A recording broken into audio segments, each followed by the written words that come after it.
जय श्री राधे। स्वागत है आपका हरि का पंचांग चैनल पर। होली के त्योहार से अनेक कहानियां जुड़ी हुई हैं। इनमें से सबसे प्रसिद्ध कहानी है होलिका और प्रहलाद की।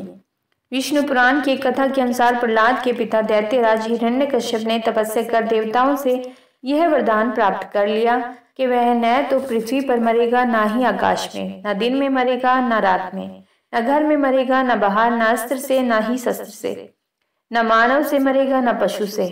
इस वरदान को प्राप्त करने के बाद वह स्वयं को अमर समझकर नास्तिक और निरंकुश हो गया। उसने अपनी प्रजा को यह आदेश दिया कि कोई भी व्यक्ति ईश्वर की वंदना ना करे।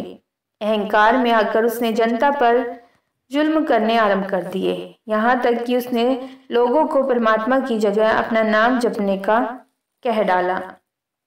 कुछ समय बाद हिरण्यकश्यप के घर में एक बेटे का जन्म हुआ। उसका नाम प्रहलाद रखा गया। प्रहलाद कुछ बड़ा हुआ तो उसको पाठशाला में पढ़ने के लिए भेजा गया। पाठशाला के गुरु ने प्रहलाद को हिरण्यकश्यप का नाम जपने की शिक्षा दी, पर प्रहलाद हिरण्यकश्यप के स्थान पर भगवान विष्णु का नाम जपता था।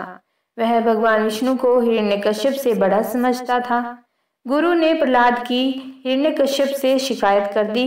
हिरण्यकश्यप ने प्रहलाद को बुलाकर पूछा कि वह उसका नाम जपने की जगह पर विष्णु का नाम क्यों जपता है। प्रहलाद ने उत्तर दिया, ईश्वर सर्वशक्तिमान है, उसने ही सारी सृष्टि को रचा है। अपने पुत्र का उत्तर सुनकर हिरण्यकश्यप को गुस्सा आ गया और उसको खतरा भी पैदा हो गया कि कहीं बाकी जनता भी प्रहलाद की बात ना मानने लगी। उसने आदेश दिया और कहा, मैं ही सबसे अधिक शक्तिशाली हूँ, मुझे कोई नहीं मार सकता, मैं तुझे अब खत्म कर सकता हूँ।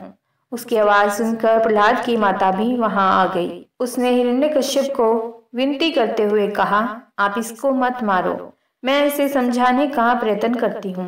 वे प्रहलाद को अपने पास बिठाकर कहने लगी, तेरे पिताजी इस धरती पर सबसे शक्तिशाली हैं और उनको अमर रहने का वर मिला हुआ है, इनकी बात मान ले। प्रहलाद बोला, माताजी, मैं मानता हूँ कि मेरे पिताजी बहुत ताकतवर हैं, परंतु सबसे अधिक शक्तिशाली भगवान विष्णु है, जिसने हम सभी को बनाया है। पिताजी को भी उसने ही बनाया है। प्रहलाद का यह उत्तर सुनकर उसकी माँ दुखी हो गई। प्रहलाद अपने विश्वास पर अडिग था। यह देखकर हिरण्यकश्यप को और गुस्सा आ गया। उसने अपने सैनिकों को कहा कि वे प्रहलाद को सागर में डुबोकर मार दें। सैनिक प्रहलाद को सागर में फेंकने के लिए ले गए और पहाड़ से सागर में फेंक दिया, लेकिन भगवान के चमत्कार से सागर की एक लहर ने भी प्रहलाद को किनारे पर फेंक दिया। सैनिकों ने फिर से प्रहलाद को सागर में फेंक दिया। प्रहलाद फिर बाहर आ गया। सैनिकों ने आकर हिरण्यकश्यप को बात बताई। फिर हिरण्यकश्यप बोला, उसको किसी ऊंचे पर्वत से नीचे फेंक दो।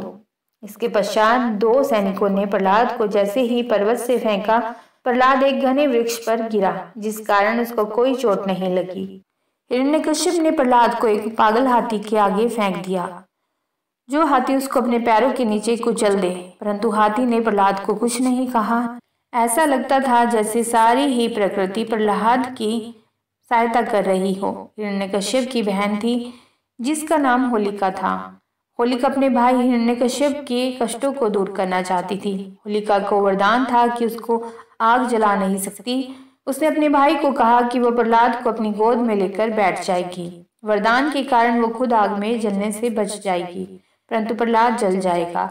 लेकिन हुआ इसका उलट और आग में होलिका जल गई और होलिका पर जो कवच था वह प्रहलाद पर आ गया। इस प्रकार प्रहलाद बच गया।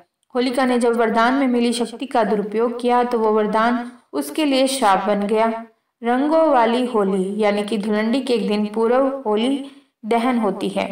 होलिका दहन बुराई पर अच्छाई की जीत को ही दर्शाता है, परंतु यह बहुत कम लोगों को ही पता होगा कि हिरण्यकश्यप की बहन होलिका का दहन बिहार की धरती पर हुआ था।